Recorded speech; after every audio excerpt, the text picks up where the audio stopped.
टिटवाळ्यात गटारचे पाणी घरात घुसल्याची बातमी, प्रशासनानं तातडीनं घेतली दखल। नागरिकांनी व्यक्त केला समाधानाचा सूर। महाराष्ट्र अपडेट 24च्या पत्रकारितेचे विशेष कौतुक।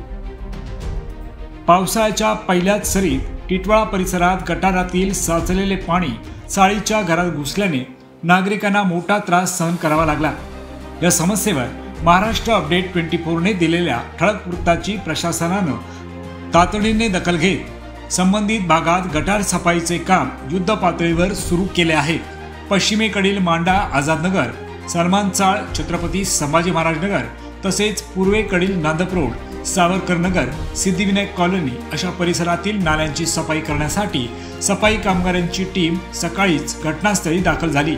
ठिकठिकाणी गटारातील साचलेला कचरा गेल्या 2 दिवसांपासून काढण्यात येत असून पाण्याचा निचरा सुरळीत व्हावा यासाठी बंद झालेल्या नाल्यांमध्ये पाईपद्वारे पाणी वाहून नेण्याचे कामही सुरू केले आहे।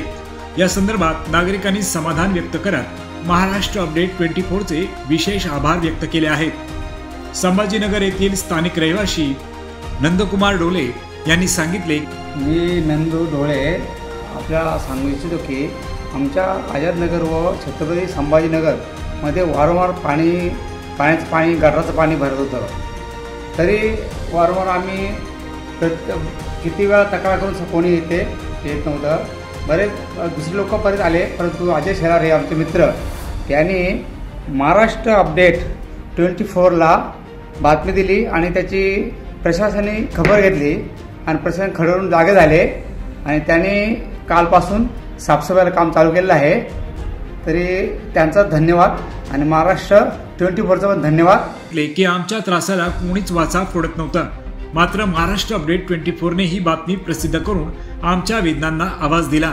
त्यानंतरच प्रशासन हललं आणि प्रत्यक्षात काम सुरू झालं। खरं तर हे माध्यमच आमचं खरं प्रतिनिधित्व करतं।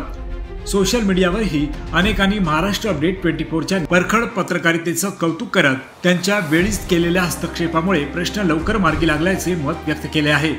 प्रशासनाकडून या भागात आता नियमित गटार सफाई मोहीम राबवली जाणार असून भविष्यात अशी परिस्थिती उद्भवू नये यासाठी पावसाळ्यापूर्वीच संपूर्ण नाले सफाई करून घेण्याचे आश्वासनही स्थानिक अधिकाऱ्यांनी दिले आहे।